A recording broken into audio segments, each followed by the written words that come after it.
Alors, mes amis, on est toujours au Cap de la Madeleine. Et, les images que vous avez vues sont celles du fleuve. Alors, je peux l'admirer directement avec mes yeux.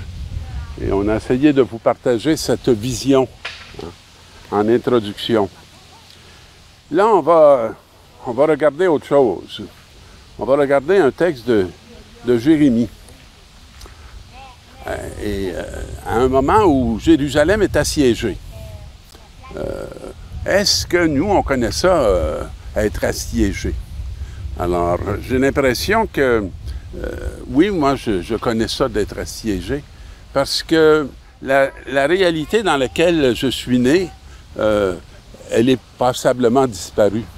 Et est venu établir, un autre monde est venu établir son règne. Et c'est dans ce contexte-là que Jérémie, alors, apparaît comme un signe de contradiction pour ce monde. Et nous, on peut se reconnaître dans la réalité de Jérémie. Nous sommes un signe de contradiction pour ces temps-ci. Et comment on vit cette contradiction? Alors, le roi Sédécias, qui ne contrôle plus grand-chose, reçoit la visite des chefs qui tenaient Jérémie en prison, qui lui disent il démoralise tout ce qui reste de combattants dans la ville et toute la population. Ce n'est pas le bonheur du peuple qu'il cherche, mais son malheur. Alors, il semblerait que notre génération a fini par penser que ceux qui étaient témoins et qui annonçaient la bonne nouvelle, dans le fond, n'étaient que des porteurs de mauvaises nouvelles. Et qu'ils attristaient tout le monde et que probablement la laïcisation amènerait un grand bien pour toute cette génération qui avait été enfermée dans quelque chose qui ne semblait pas réel pour ceux qui n'avaient pas les yeux pour voir et les oreilles pour entendre. Et là, on va écouter ce que va répondre le roi tant qu'il demande la mort de ce serviteur. « Il est déjà entre vos mains, et le roi ne peut rien contre vous. » Alors, il avoue l'impuissance dans laquelle ils l'ont placé. Et alors, ils se saisirent de Jérémie et le jetèrent dans la citerne du prince Melchias, dans la cour de la prison. On le descendit avec des cordes. Dans cette citerne, il n'y avait pas d'eau, mais de la boue. Et Jérémie s'enfonça dans la boue. Beaucoup d'images. Beaucoup d'images. Une citerne vide, sans eau, mais profonde. Et les deux pieds dans le bout. Alors moi, je me reconnais beaucoup dans cette réalité qu'on décrit. Et Jérémie s'enfonça dans la boue.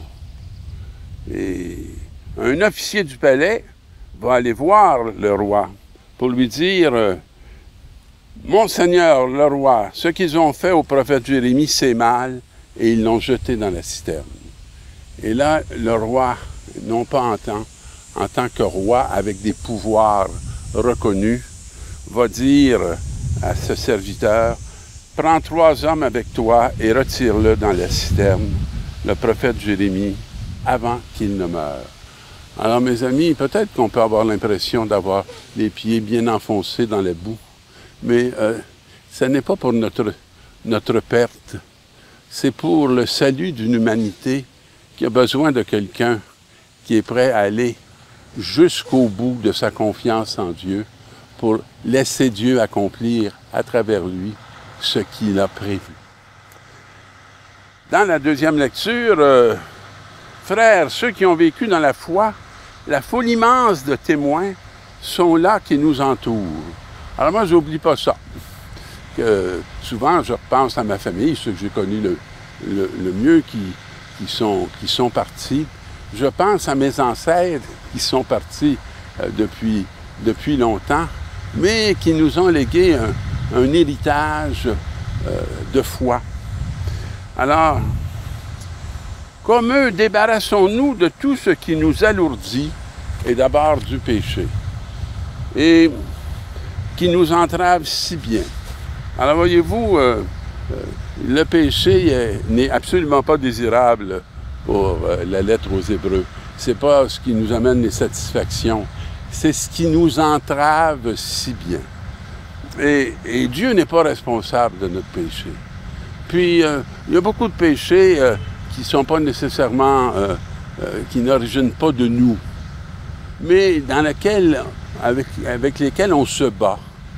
Et cette lutte, elle est salvifique. Alors, qu'est-ce que nous dit la parole aux Hébreux? Alors nous courrons avec endurance l'épreuve qui nous est proposée. Alors mes amis, ne soyons pas découragés d'être dans l'épreuve, mais soyons encouragés de l'Esprit Saint qui vient pour nous faire ouvrir des chemins que non seulement nous avons besoin pour notre libération, mais que plusieurs ont besoin pour leur libération.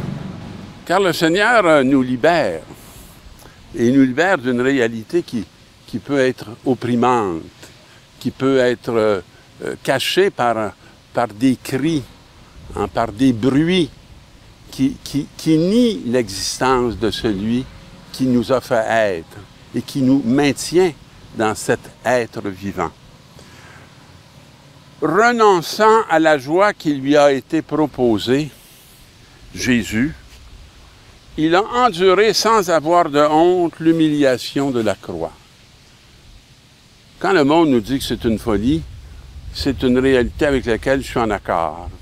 La croix est une folie. Mais la folie de Dieu est plus grande que l'intelligence des hommes. Elle est sagesse.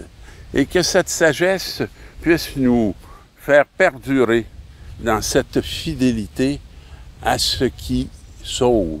Non simplement notre petite personne, mais sauve une humanité qui a besoin de voir clair et qui a besoin de témoins qui donnent la direction de cette lumière.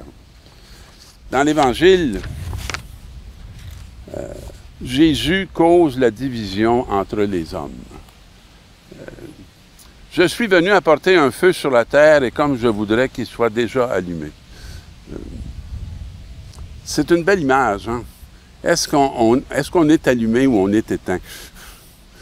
Est-ce que nos convictions nous éteignent ou nos conditions, notre foi nous allume? Nous allume pour recevoir un baptême. Et ce baptême, Jésus nous dit, « Et comme il m'en coûte d'attendre qu'il soit accompli. » Alors, travailler à l'accomplissement de son baptême. Alors, il y a quelque temps, il y a eu une rencontre des jeunes à Rome avec le pape Léon XIV. Et je lisais qu'à la rencontre des jeunes du chemin néo-catéchuménal qui s'y retrouvaient, 4 000 à 5 000 jeunes se sont levés pour répondre à l'appel du sacerdoce. Alors, parfois j'entends dire, il n'y a plus de vocation. Bon, il y a toujours des vocations. Et ce n'est pas ce qui fait le plus de bruit, les vocations. La préparation à répondre à l'appel de Dieu. Mais Dieu continue à cheminer dans le cœur des hommes, des humains. Il continue d'envoyer son Esprit Saint qui fait et qui crée des conditions favorables pour que sa lumière puisse atteindre et dissiper les ténèbres du temps présent. Car désormais, 5 personnes de la même famille seront divisées, 3 contre 2 et 2 contre 3. Ils se diviseront. Le père contre le fils et le fils contre le père. La mère contre la fille et la fille contre la mère. La belle-mère contre la belle-fille et la belle-fille contre la belle-mère. Mes amis, il y a une réalité qui ne se divisera jamais, c'est la Sainte Trinité. Le Père, le Fils et le Saint-Esprit. Et si le grand combat de nos vies serait de s'affranchir du diviseur pour entrer dans celui qui accomplit l'unité, dans la communion des cœurs et dans la vérité de la foi. C'est ce que je nous souhaite et je vous souhaite une bonne semaine. N'ayez pas peur d'y travailler.